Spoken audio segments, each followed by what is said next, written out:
잘 알다시피 하나님은 이 출애굽한 이스라엘 백성에게 절벽 뿌리 흐르는 가나안 땅을 약속하셨습니다. 그러나 그 땅을 차지하는 것은 그냥 손쉽게 얻어지는 땅이 아니었습니다. 치열하게 전목전쟁을 치러야 했습니다. 5년 정도 치열하게 피 터지는 전쟁을 치렀습니다. 가장 큰 난관이었던 요단강을 건너고 초롱성과 같았던 여리고성을 무너뜨리는 승리의 기쁨을 누렸습니다. 반대로 아이성 전투에는 짙은 패배의 아픔과 또 회복의 승리를 맛보게 되어 있습니다. 이제 본문의 장면이 나옵니다. 이 시점이 어떨까요? 축구 경기를 치다면 치열한 전반전이 끝나는 시점이라고 할 수 있습니다. 이제 전국전쟁은 후반전을 향해서 새로운 도약을 마주하는데 바로 이 시점에서 여호수아는 전장터가 아닌 오늘 제목처럼 산으로 이스라엘 백성들을 이끌고 갑니다. 산으로 갈 때가 아닙니다. 지금 전쟁에서 성기를 잡은 때입니다. 성기를 잡으면 어때요? 그 기세를 몰아서 속전속결로 전진해 나가는 게 원칙입니다. 지금 어쩌면 더 적진을 향해 나가야 되는데 여호수아는 이상하게 적진이 아니라 산으로 올라가 버리는 것입니다. 그 산이 본문에 있는 에발산입니다. 성기를 잡아서 자기가 춘천에 있을 때에 그런데 그때에 적진이 아니라 산에 올라가는 것 전략 전술로 무익한 시간일 수밖에 안 보입니다. 하지만 이 에발산의 시간들은 이 앞전에 싸웠던 부족보다 더 강경한 북쪽의 가나안 부족들을 접목하는데 아주 중요한 시간이 되어집니다.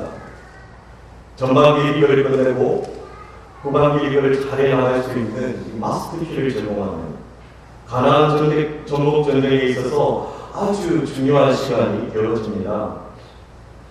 마치 지금과 같아요. 한 해의 전반기를 마무리하고 출소하는 후반기에 잘 출소할 수 있도록 꼭 거쳐야 하는 지금 여름의 시기와도 같은 것 같습니다. 가을의 당부는 어떻게 결정되나요? 여름을 어떻게 보내느냐 그 당부가 결정됩니다. 그렇듯이 이 예발산의 시간은 가나안 전복에 있어서 여름과 같은 중요한 시간이었습니다. 여호수아는 요단강과 여리고성과 아이성 전쟁을 정신없이 치러냈기에 지금 이기고 있지만 이 상태로는 후반전으로 갈 수 없다는 것을 직감했습니다. 휴식이 필요함을 느꼈습니다. 그리고 이것은 무엇보다 하나님이 전임 지도자 모세에게 명령했던 것입니다. 그래서 약속의 땅 가나안에 들어가며 반드시 에발산에 가라고 했기에 그래서 여호수아는 100% 순종하는 마음으로 에발산에 갑니다.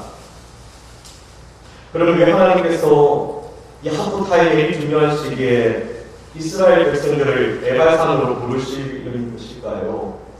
그것은 이스라엘에게 이 후반기를 잘 치러낼 수 있도록 아주 중요한 메시지, 저는 오늘 말씀을 통해서 두 가지 메시지를 심고 싶습니다.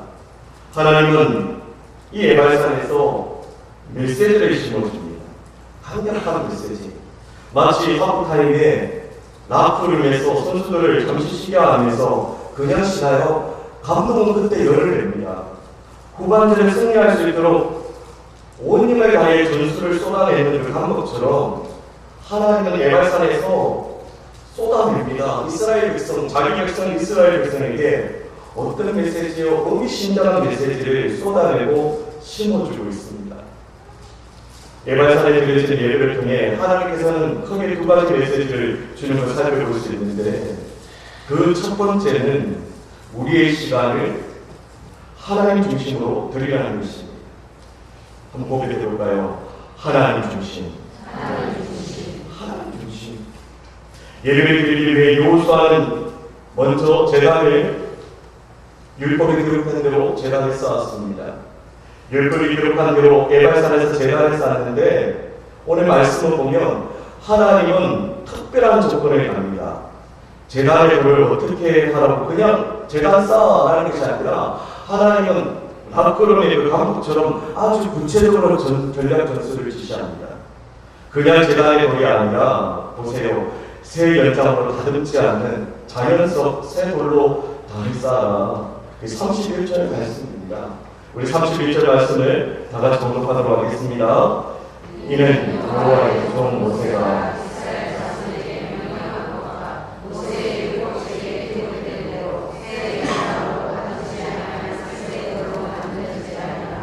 우리가 여호와께 번제물과 화목제물을 그 위에 드렸으며.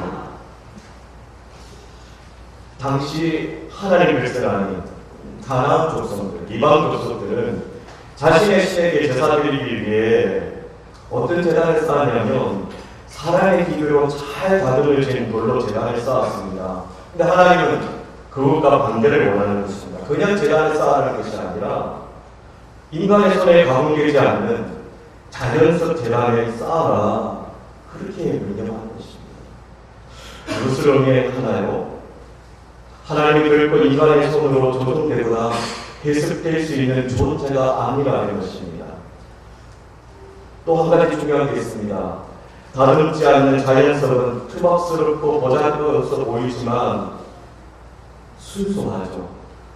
하나님은 순수한 그 순전한 모습을 원하시는 것입니다. 하나님이 이렇게 우리가 자연스럽과 같이 순수하고 가난한 마음으로 허물 없이 포장 없이 있는 모습 그대로 하나님 앞에 나오기를 원하십니다. 다시 말하지만 지금 예배를 드려요. 어떤 예배요? 있는 모습 그대로 겸손히 드려지는 예배를 원하십니다. 하나님 중심을 봅니다. 우리의 외형이 아니라 우리의 마음을 보십니다. 그래서 잠언 23장 26절에 하나님은 이렇게 요구합니다. 내 아들아 내 마음을 내게 달라. 하나님 미움 달라고 하는 것이 아닙니다. 내 아들아 내 마음을 내게 달라. 뭐예요? 하나님은 그대로의 있는 마음을 요구하는 것입니다. 왜 그렇습니까? 그런 순수함과 겸손한 마음으로 드리는 예배는 내 중심의 삶이 아니라 하나님 중심의 삶을 살게 하기 때문입니다. 우리 아까 보겠죠? 어떤 중심이요? 내 중심입니까? 하나님 중심입니다. 하나님 중심입니다. 이 앞전의 사건이 어떤 사건이었어요? 본문 바로 앞에 아이성 사건, 아이성 전투의 참패와 회복이 나와 있습니다. 우리 잘 알고 있습니다. 참패한 이유가 무엇일까요? 하나님의 명령을 어긴 아간의 그 한 명의 잘못도 있지만 더 살펴보면 무엇보다 하나님 앞에 물어보지 않았습니다. 하나님 앞에서 하나님 중심으로 도움을 구하지 않았습니다. 이 앞전에 경고한 율법성을 비하면 아이성은 너무도 작은 성이기에 그만큼만 해버렸습니다. 그래서 무엇을 안 했나요? 성리감의 도취에서 하나님 중심으로 하나님의 도움을 구하는 것을 놓쳐버렸습니다. 율법성 전투는 오로지 하나님이 이끄시는 하나님 중심의 전투였지만 아이성 전투는 인간의 자만과 교만이 가득한 인간 중심의 전투였습니다. 그래서 하나님은 쓰라리 패대강 안에서 이스라엘 백성의 마음을 물같이 녹게 했습니다. 왜요?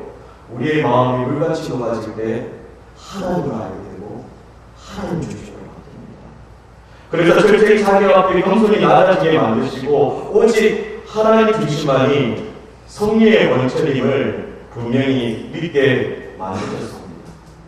여러분 그렇게 하나님 중심의 하나님의 은사가 될 수 있기를 축복합니다. 저희 둘째 초린이가 초등학교 2학년입니다. 초린이라 아내가 알겠지만 아주 시끄럽습니다. 아주 쾌활합니다. 아주 쾌활하고 성격을 있는 그대로 표현하기에 좀 어찌 보면 속이 있다는 것하고는 안 느끼는 것 같아요. 그러나 어느 날 이 가블락쟁이 이 둘째 초린이에서 그 속 깊은 감동을 느낀 적이 있습니다. 학교 숙제가 있는데요. 요즘에는 책을 읽고 그 느낀 독후감을 일기처럼 숙제로 노트에 적고 제출하는 게 있습니다. 그래서 우리 초린이가 책을 읽었어요. 사람은 누구의 보고를 사는가라는 책을 읽고 그 느낀 점을 숙제로 노트에 적고 학교에 제출했습니다. 그 내용을 보고 아버지는 참 감동을 받았습니다. 초린이가 독서 노트에 이렇게 적었습니다. 내가 가장 기억에 남는 부분은 세 명의 자녀 중에 막내의 아버지가 누구의 복으로 사냐가 물어봤는데 막내가 나는 자기 복으로 산다 말한 장면이 기억에 남는다. 그래서 자기 느낀 점을 이렇게 말했습니다. 초등학교 2학년 둘째는 이렇게 노트에 자기의 느낀 점을 남겼습니다. 책을 읽고 그래도 모든 복은 자기가 했어인 자기 복이 아닙니다. 왜냐하면 모든 복은 하나님, 예수님이 만들어 주시기 때문입니다. 학교에 그렇게 제출했어요. 초등학교 2학년이지만 이 초인이가 복의 번호를 정확하게 꿰뚫고 있는 그 모습이 저를 감동시켰고 또 저를 한없이 부끄럽게 했습니다. 어린아이는 복의 번호를 승리의 원천을 너무도 잘 아는데 이상하게 나이가 들면서 점점 어른이 돼가면서 이것을 잊어버릴 때가 너무 많은 것 같습니다. 특히 어째요? 연전연성 성공학을 힘차게 달리며 자기 능력으로 자기가 잘나서 자기 복으로 되어진 줄 아는 것 같습니다. 자연스가 같이 순수하고 겸손한 마음으로 하나님의 복을 너무도 잘 알던 그 아름다운 신앙을 어른이 되면 잊어버릴 때가 너무 많은 것 같습니다. 지금 이스라엘이 그렇습니다. 지금 연전연승하는 이스라엘 자칫하면 얼마든지 그럴 수 있는 것입니다. 그렇게 하나님 중심으로 행복한 이스라엘 백성 뭘 요구합니까? 다듬지 아니하는 자연스가 같은 순수하고 겸손한 마음, 그 마음으로 에발산에 예배드리기 원하는 것입니다. 어떤 예배요? 하나님 중심의 예배. 그들이 만약 하나님 중심의 그런 순수한 마음이었다면 아이스 전투의 승리의 열쇠를 몰아서 계속 전쟁해야 한다고 주장했을 것입니다. 성리를 주시는 하나님은 안중에 없고 두 눈 속에는 온통 차지할 적과 꿀이 흐르는 가난한 땅만 그랬을지 좀 모릅니다. 하지만 아이스 전투 이후에 지극히 겸손해져서 무엇보다 제일 중요한 것은 하나님 중심, 하나님 중심. 우리 한번 고백해 볼까요? 하나님 중심. 하나님 중심으로 하나님만 바라보는 거 알게 되었기 때문입니다. 이것은 오늘날 바로 지금 우리에게 요구하시는 하나님의 엄선 아닐까요? 2016년 한 해의 반을 보낸 하프타임과 같은 중요한 이때에 하나님은 하나님 중심으로 시간을 쏟길 원하십니다. 하나님 중심으로 하나님을 먼저 바라보길 원하십니다. 근데 많은 사람들, 또 구체적으로 많은 교인들이 한 해의 반을 달리면서 이게 잠시 쉬는 이 중요한 시기에 하나님 중심이 아니라 자기 중심일 때가 많은 것을 보게 됩니다. 왜 그럴까요? 신신이 지치기 때문에. 신신이 지쳐서 뭘요?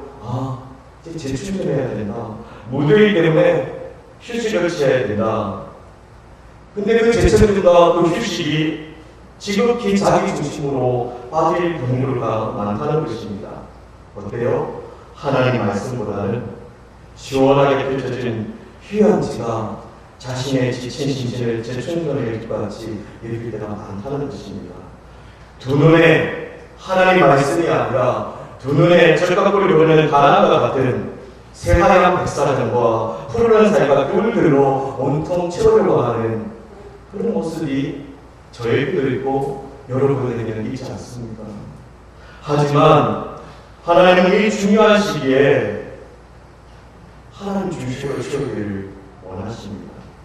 이스라엘 백성처럼 새 연장으로 다듬지 않는 자연스과 같은 마음으로 하나님 만날 것을 사모하면서 하나님을 바라보길 원하십니다. 여러분, 그런 시간들이 될 수 있기를 축복합니다. 시편을 보면 가끔 가로 안에 셀라라는 말이 나옵니다. 어떤 교회는 하고 어떤 교회는 안 하고, 우리 교회는 보니까 이 셀라라는 말을 안 하더라고요. 그 의미를 알고 있는 것 같습니다. 일반적으로 셀라라는 단어를 읽지 않습니다. 어떤 한 단어를 쫙 읽다가 가로 안에 셀라가 나오면 곧바로 다음 단어를 읽지 말고 잠시 쉬라고, 새로운 도약을 위해 잠시 쉬라는 뜻입니다. 몸과 마음을 추스리고 수고를 한번 부르고 응리한 다음 그 다음 단락으로 넘어가라는 것입니다. 쉬는데 어떻게 쉬라는 뜻이냐면 잠시 쉬어가면서 하나님의 뜻이 무엇인가 묵상하는 시간입니다. 묵상하는 셀라의 시간을 통해 다시 한번 하나님께 집중하라는 것입니다.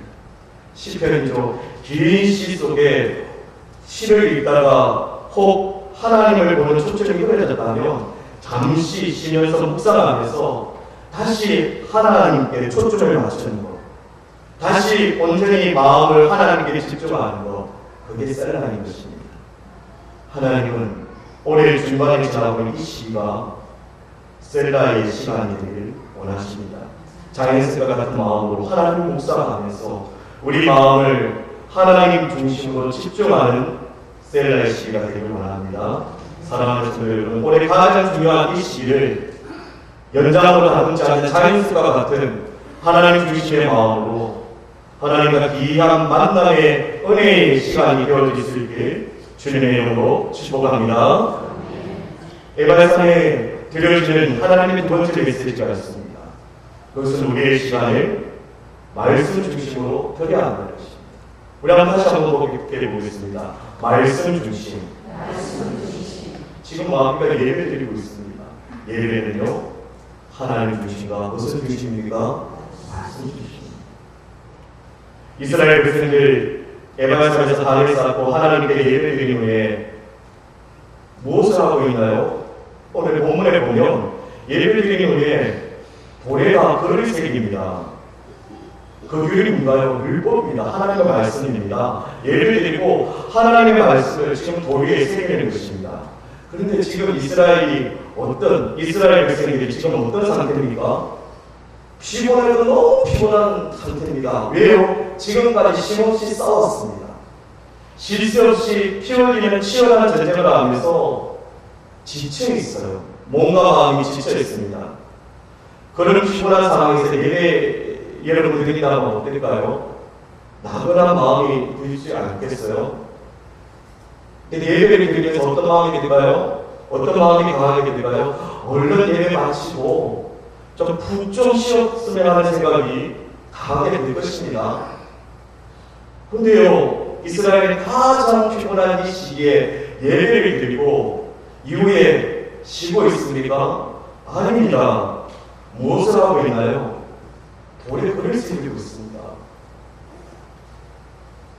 막 믿음이 없으면 잊혀버릴 것 같습니다. 하나님의 말씀을 돌에 새기는 것입니다. 우리 32절 말씀을 다 같이 봉독하도록 하겠습니다.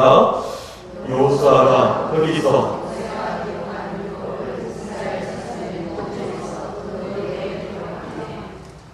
지금 그냥 말이 아니에요. 모세가 기록한 율법, 모세 오경을 다 기록한다면 1시간이 2시간이 아닙니다. 가장 피곤할 때 말씀을 돌에 새기는 거 1시간, 2시간, 3시간, 여러분 어떨까요? 여호수아는 승리 이후에 가장 피곤한 시점에서 돌 위에 하나님 말씀을 기록하게 했습니다. 바로 이 승리는 자신들의 힘이 아닌 하나님 말씀에 순종한 결과임을 알았기 때문입니다. 또 앞으로의 전쟁도 하나님의 말씀을 붙드는 것이 승리의 비결임을 알았기 때문입니다. 그래서 여호수아는 모든 백성을 모아놨고 하나님의 말씀을 돌에 새기는 것입니다. 돌에다가 모든 백성들이 알아볼 수 있도록 말씀 새기는 것 보통 일이 아닙니다.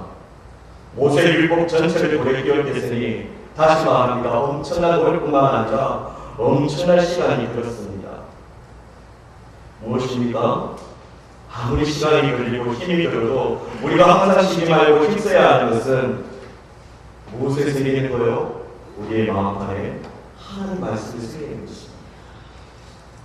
근데 우리는 피곤하고 지치고 예배를 빨리 끝나고 싶다는 그런 마음을 그냥 마음판에 잘 안 새깁니다. 한 귀로 듣고 한 귀로 흘릴 때가 있습니다. 지금 이스라엘은요, 너무너무 피곤합니다. 너무너무 쉬고 싶습니다. 근데 뭐예요? 장시간에 하나님의 말씀을 새기는 것입니다.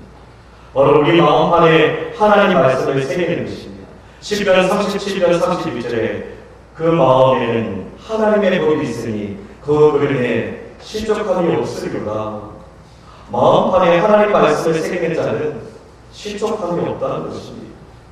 평범한 속에서 하나님의 거룩한 말씀을 들을 줄 알고 피곤한 가운데서 하나님 말씀 하나하나 새기며 듣는 자는 실족함이 없는 복된 자들이라는 것입니다. 그런데 피곤한 가운데서 힘을 간절히 기다리는 이스라엘 백성들, 오랜 시간 쉬지 않고 말씀의 돌을 새기는 것, 보아야 하는 것, 너무너무 힘든 일일 것입니다. 그런데 그것이 이제 다 끝났습니다. 그 장시간 이제 그래도 쉴 수 있을 것 같습니다. 너무 대단한 일입니다. 근데 오늘 본문을 보세요. 그렇게 대단한 일을 했는데 여호수아가 힘을 주나요? 여호수아가 말씀을 돌게 새김에 백성들에게 조금도 힘을 주지 않습니다. 어때요? 이제 액션을 시작합니다. 모세가 지시했던 대로 이스라엘 백성들을 크게 두 그룹을 나누어 어때요? 산을 올라가라. 따라합시다. 산을 올라가라. 너무너무 피곤해서 예배를 드립니다. 너무너무 피곤해서 장시간 돌에 새기는 거 봤는데 이제 쉬어야 되는데 이제 하는 게 너희들 산에 올라가라는 것입니다. 다시 말합니다. 강한 믿음이 없으면 시험 들기 딱 좋은 이 시간 아닙니까? 저 같으면 따졌을 것입니다. 여호수아에게 강하게 밀어붙였을 것입니다. 어떻게 이럴 수가 있나?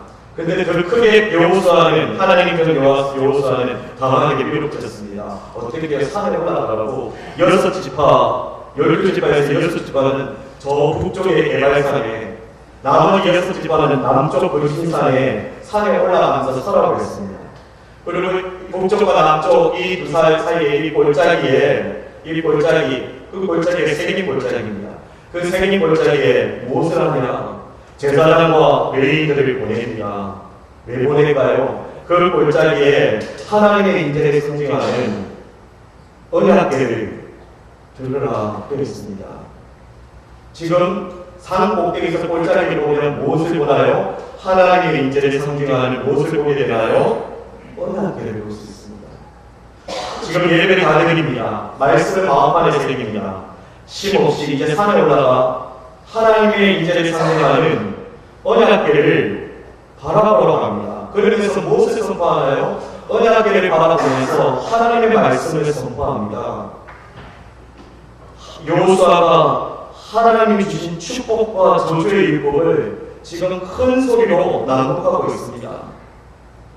구약성경 신명기 주요 부분을 다 읽었기에 정말 오랜 시간 여호수아는 뭘 읽었다고요? 하나님의 말씀을 읽는 것입니다. 지금 피곤한 이스라엘 백성들 무엇을 마음판에 세우고 무엇을 귀로 듣습니까? 무엇입니까? 하나님의 말씀입니다. 치열한 전쟁으로 너무 피곤한 상황에서 조금도 쉼없이 예배를 드리고 오랜 시간 돌에 말씀을 새기는 거 보아야 했고 높은 산에 올라가 그것도 힘든데 오랜 시간 말씀을 듣는 거 여러분 쉬운 일입니까? 불평을 쏟아내고 항의하고 싶은 그런 마음 제가 그렇게 하면서 여러분들 따라주시겠습니다. 지금 반나절이고요. 쉬고 싶은데 지금 쉬고 싶은 시기가 딱 이 시간입니다. 제가 딱 그런 말고 2시간 설교한다면 여러분 잘 받아들일 수 있습니다.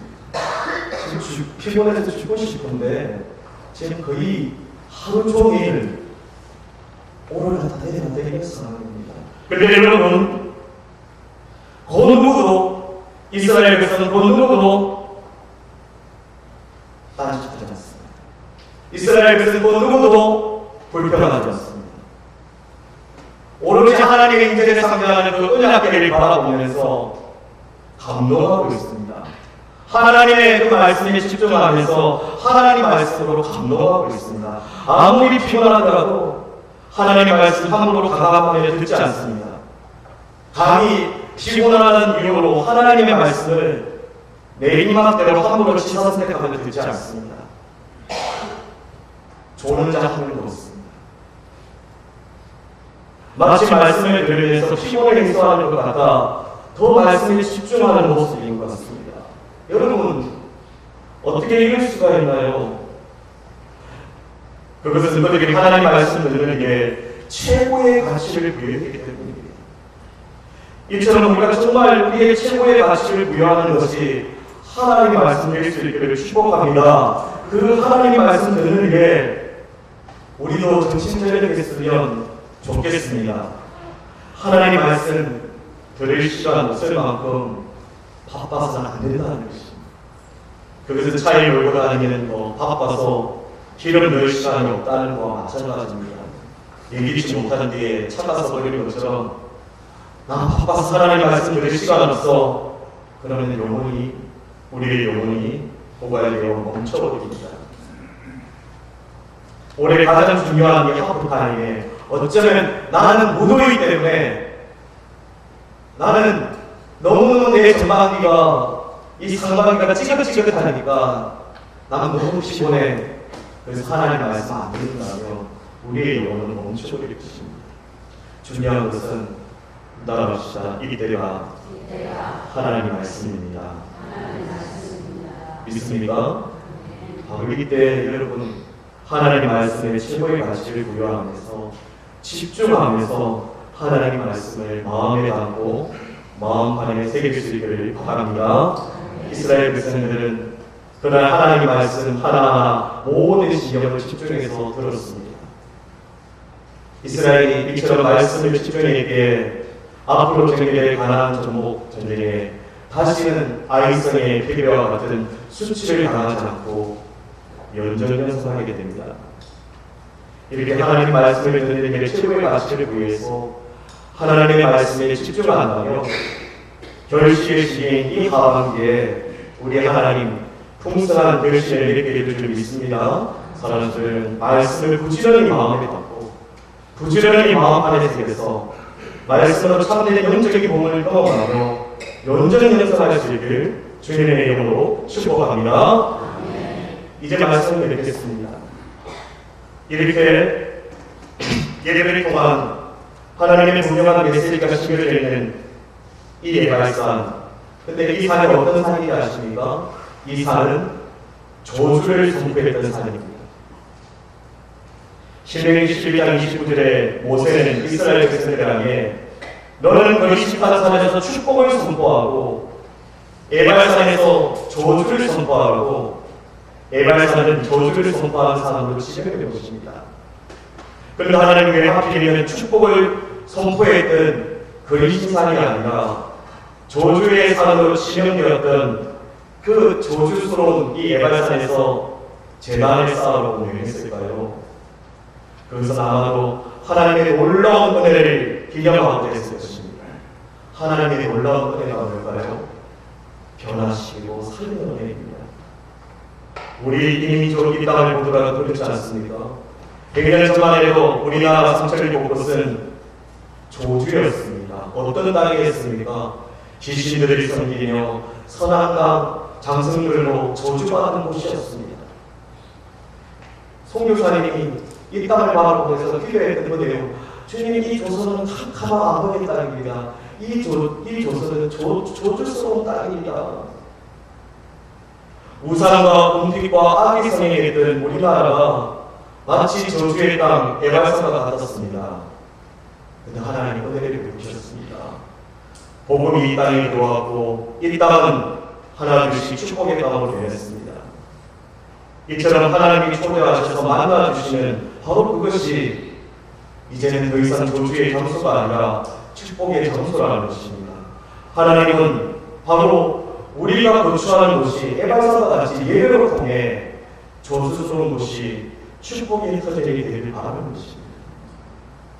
사랑하는 성도 여러분, 여러분이 처해 있는 삶의 터전들이 저주받은 땅처럼 척박하게 느끼지 않습니까? 저주받은 땅처럼 너무도 거칠어 보이지 않습니까? 하나님 뜻이 있습니다. 왜 그런 땅에 여러분 보냅니까? 에발산에 은혜가 있기를 어떻게 해요? 하나님 중심으로, 말씀 중심으로 예배자의 삶을 살면서 에발산에 변화가 있기를 원하는 하나님의 뜻입니다. 그렇게 한 해의 반이 지나는 이 중요한 시기에 삶의 현장에서 오늘 우리에게 들려주는 이 귀한 하나님의 메시지에 순종할 수 있기를 원합니다. 어떤 척박한 상황에서 원망하고 불평하는 것이 아니라 에발산에 들려지는 이 이스라엘 예배자처럼 예배자가 될 수 있기를 축복합니다. 사랑하는 성도 여러분, 하나님의 그 마음을 알아서 삶의 자리에서 어떤 중심이요?